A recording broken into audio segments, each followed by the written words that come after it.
Assalamualaikum warahmatullahi wabarakatuh.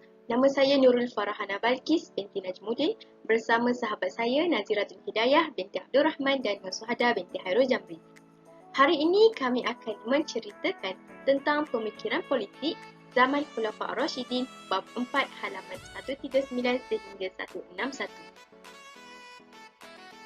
Dalam bab ini, kita akan melihat pengurusan politik Khalifah Uthman, proses pemantapan negara, kecelaruan pemikiran politik, kepimpinan Ali bin Abu Talib, pemikiran politik Sayyidina Ali dan konflik politik semasa.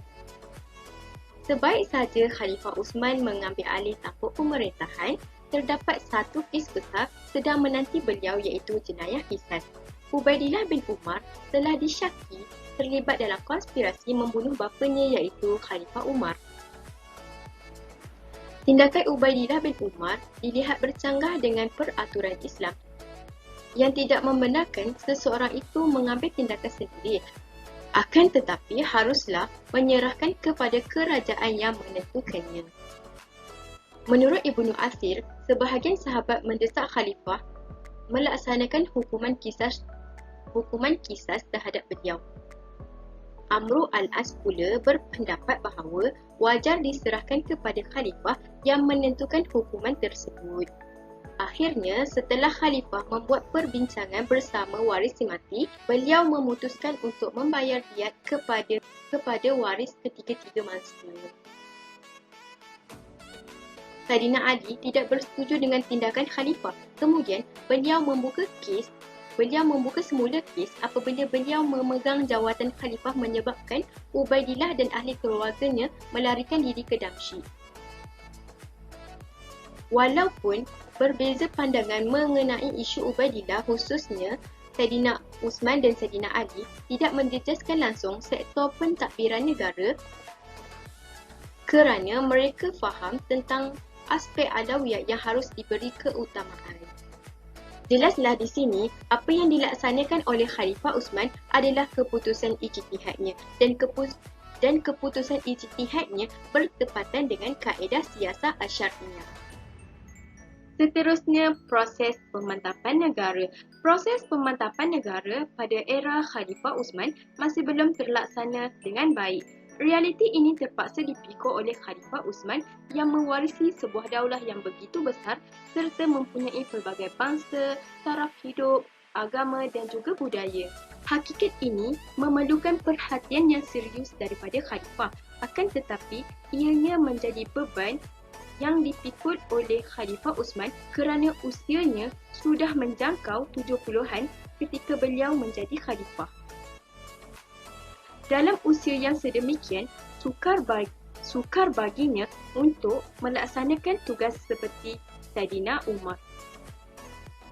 Pada peringkat awal, beliau berjaya menguasai ketuaannya. Akan tetapi, pada akhir pemerintahannya, oleh kerana usianya sudah lanjut, beliau terpaksa meminta pertolongan daripada ahli keluarga beliau untuk mentadbir negara.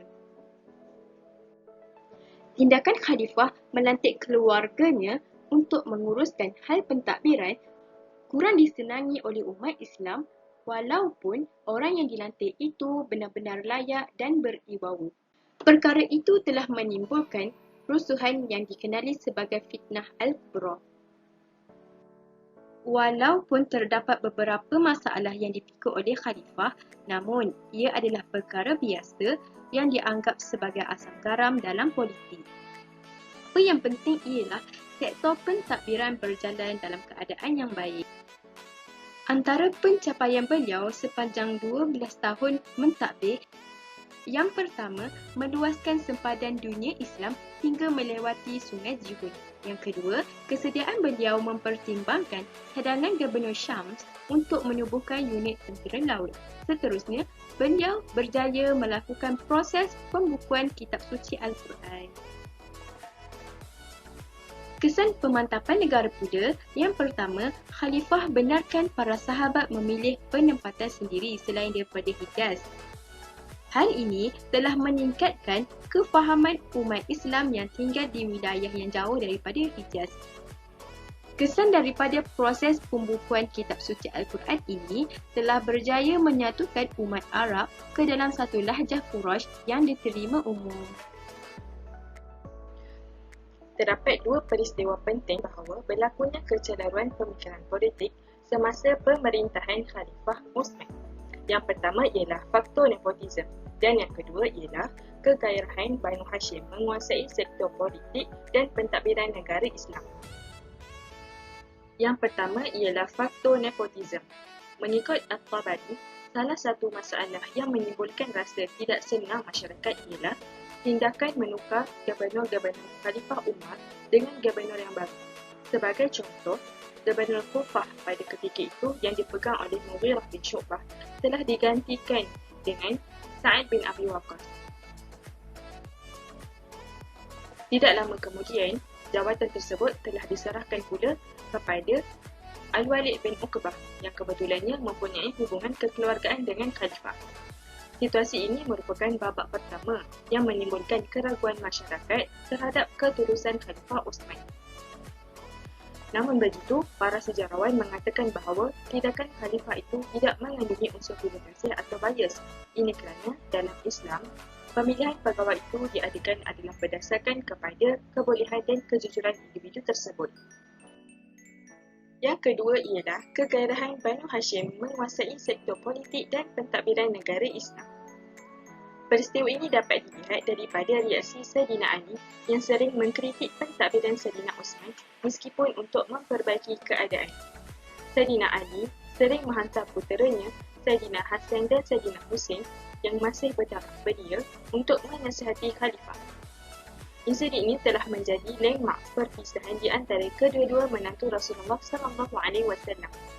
Menurut Ibnu Al-Asir, Abdullah bin Sabah telah mengeksploitasi keadaan ini dengan memperkenalkan teori Al-Wasiyah. Teori Al-Wasiyah ialah satu teori yang mana Nabi Muhammad SAW dikatakan telah mewasiatkan urusan kepimpinan negara kepada Saidina Ali, tetapi dirampas oleh Saidina Utsman secara tidak benar.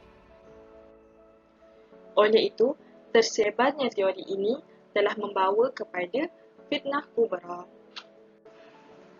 Seterusnya, kepimpinan Ali bin Abu Talib.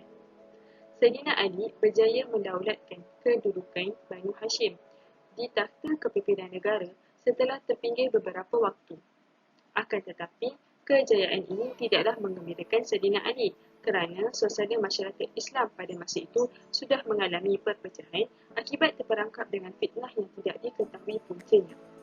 Saidina Ali pada mulanya dikatakan tidak begitu berminat dengan jawatan khalifah itu, tetapi beliau terpaksa menerima jawatan khalifah setelah dipaksa oleh para perusuh yang merasakan beliau mampu melaksanakan reformasi terhadap pentadbiran yang dianggap tidak lurus serta mempunyai ciri-ciri nepotisme.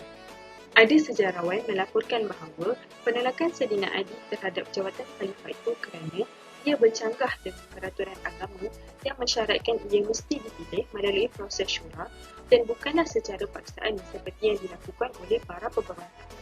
Walau bagaimanapun, para sahabat besar yang disebut oleh Saidina Ali muncul dan bai'ah kepadanya serta diikuti oleh seluruh umat Islam yang berada dalam Masjid Nabawi pada ketika itu. Dengan ini, maka sahlah Saidina Ali sebagai khalifah keempat Khulafa' Ar-Rasyidin. Kemudian, pemikiran politik Ali bin Abu Talib. Ali tidaklah tergolong di kalangan orang-orang yang meminati sektor politik dan pentadbiran. Ketika detik kewafatan Nabi SAW, Ali tidak menunjukkan sebarang minat untuk mengambil alih teraju kepimpinan negara. Beliau tidak mempunyai pengalaman pengurusan yang spesifik seperti para khalifah sebelumnya. Tidak bermakna beliau tidak terlibat dalam menjayakan program dan aspirasi negara. Kekurangan pendedahan dari aspek pentadbiran telah membebankan beliau kerana situasi masyarakat yang berbeza. Ini kerana masyarakat Islam ketika pemerintahan 3 khalifah sebelumnya terkenal sebagai masyarakat yang berdisiplin dan bersepadu. Masyarakat yang dipimpin Ali sudah tiada identiti ummatun wahidah, malah memperlihatkan ciri-ciri kemusnahan akibat berpecah belah. Ali dikenali sebagai seorang yang tegas dan keras dalam tindak tanduknya. Beliau telah melakukan reformasi total terhadap semua agensi kerajaan yang dilihat menjadi punca wujudnya perasaan tidak puas hati rakyat terhadap pentadbiran sebelumnya. Beliau telah membuat rombakan sektor pentadbiran awam dimula dengan penukaran Ketua Perbendaharaan Negara dan Ketua Kehakiman dan menukar semua gubernur yang dilantik oleh Khalifah Uthman dengan gubernur-gubernur yang baru. Seterusnya, konflik politik semasa pemerintahan Ali. Konflik pertama yang telah mengugat kepimpinan Ali ialah kegagalan Ali menghukum penjenayah yang bertanggungjawab menyerbu kediaman Khalifah Uthman serta bertindak membunuh Khalifah Ali itu dengan kejam. Kegagalan itu telah timbulnya prasangka masyarakat mengatakan Khalifah Ali ada saham dalam kes tersebut. Mengikut catatan sejarah, konflik politik semasa pemerintahan bermula ekoran tindakannya yang memecat para gubernur yang dilantik oleh Khalifah Uthman. Gubernur Syam Muawiyah bin Abu Sufyan enggan melepaskan jawatan selagi Khalifah tidak menyelesaikan pembunuhan Khalifah Uthman. Muawiyah mengambil kesempatan menekan Khalifah Ali agar segera mengenakan tindakan undang-undang terhadap penjenayah tersebut. Apabila gagal, Muawiyah telah berkempen ke seluruh negara bagi menuntut keadilan ditegakkan. Tindakan itu bukan sahaja mempengaruhi masyarakat Syam, tetapi turut mempengaruhi Siti Aisyah. Suasana bertambah getir sehingga membawa kepada peperangan Al-Jamal dan ikuti peristiwa Siffin yang telah mengorbankan ribuan nyawa umat Islam yang berpunca dari masalah yang sama. Sekian sahaja daripada kami. Assalamualaikum dan terima kasih.